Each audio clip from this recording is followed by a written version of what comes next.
She was interfered with on the back row of a Wesleyan chapel in Keighley. At least that's what I heard my grandmother telling Mrs. Elsie Robin on Ashley Street in Keighley in 1949. She was advised never to go back again, but she went back regularly every week, but it never happened again. Well, that's the sort of thing that made me want to paint, and I rushed home and I started this painting of a woman on the back pew of a Wesleyan chapel with this man sat next to her with his hand up her skirt. And that's the sort of thing that, you know, turns you on. When I was a young schoolboy, I used to come home from school and we had no television. I used to put the radio on and draw my father, my grandfather, my mother, the cat, anything. Used to listen to Dick Barton's Special Agent, or Toy Town, or In Town Tonight, stuff like that on the radio. And I used to do the drawings. I wasn't trying to learn to draw, but I really was learning as I went along. I didn't realise it. I found out later that drawing is about expression.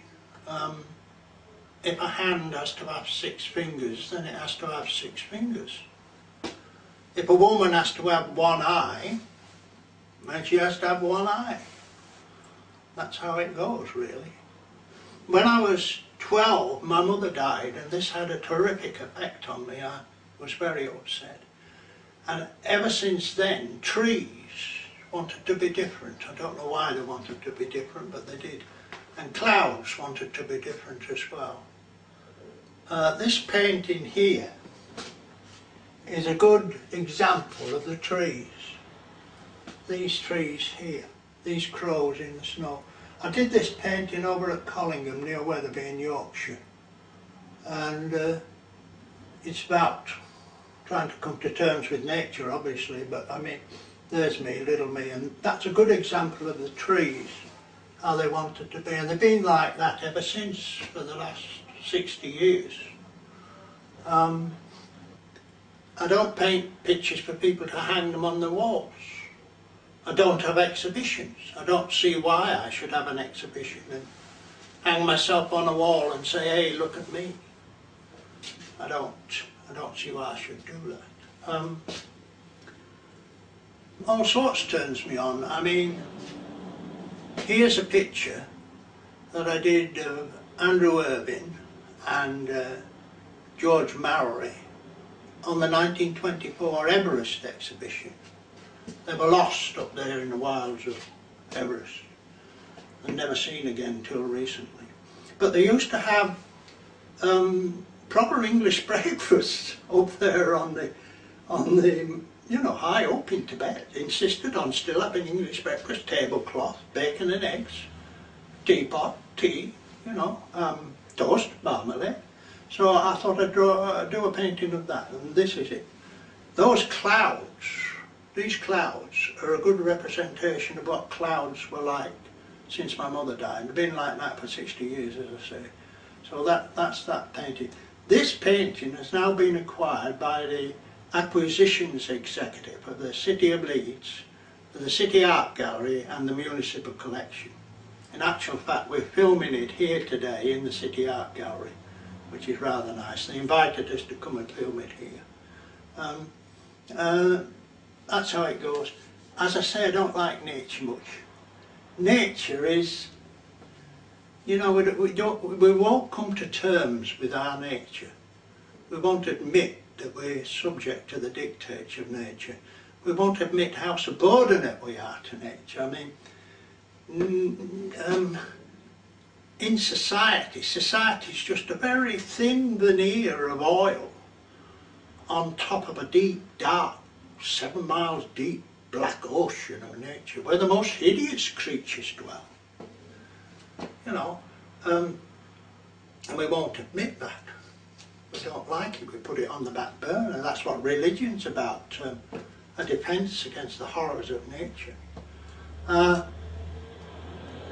If you look at evolution, I mean, we've evolved big ears like rabbits, radar. We've evolved huge teeth, the intercontinental missile, the bomb. We've evolved them externally to ourselves, but nevertheless we've evolved them. Now, what creature is it in the whole of nature that doesn't use the gifts of evolution and has survived? There isn't one that's survived without using those gifts. That's what worries me. We haven't come far, you know. Look at the Holocaust. Quite recent. Attila the Hun would have winced at that. You know. Horrible. Absolutely terrible. I mean, men, women and children and babies in arms, pushed into cattle carts and driven off to death camps. Stripped naked, pathetic mountains of shoes and glasses and gold teeth, and shibbied along to the death pit, you know, in the nude and shot and pushed in. Not 200, not 2,000, millions. We did that, human beings. You know, that's what we're capable of. It's very worrying indeed, isn't it? And here we have the bomb and subject to the dictates of nature, you know. Are we going to do it again then? Won't bloody surprise me at all. Yeah, nature, it has no compassion, no forgiveness, you know, nothing like that in nature. Nature requires the fittest to survive, and it's very worrying. What worries me mostly is it works so bloody well. I mean, look at the evolution of plant life and animal life and insect life.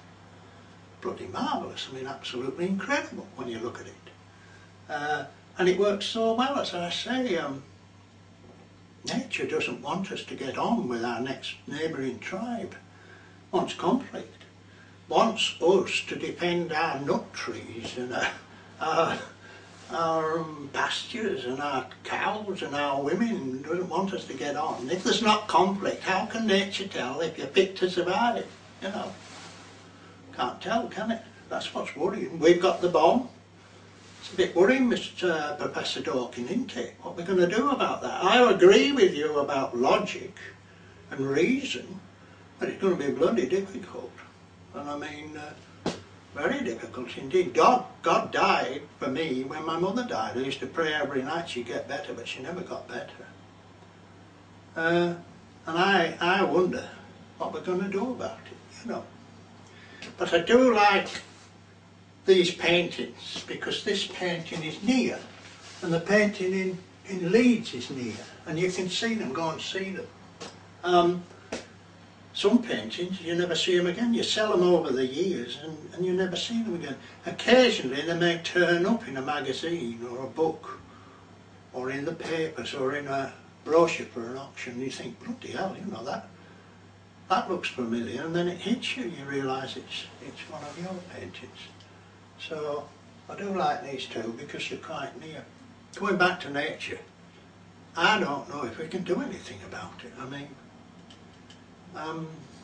we're so small, we're so insignificant. We're crawling about on this little blue dot, looking at supernovas through our telescopes. Other worlds being blasted apart. I'm not sure we can do anything about it. So I just really make marks on this canvas, this blank canvas, and if I don't like them I scrape them off and start again. That's about it really. I hope that's what you want to know. That's about it. There you go.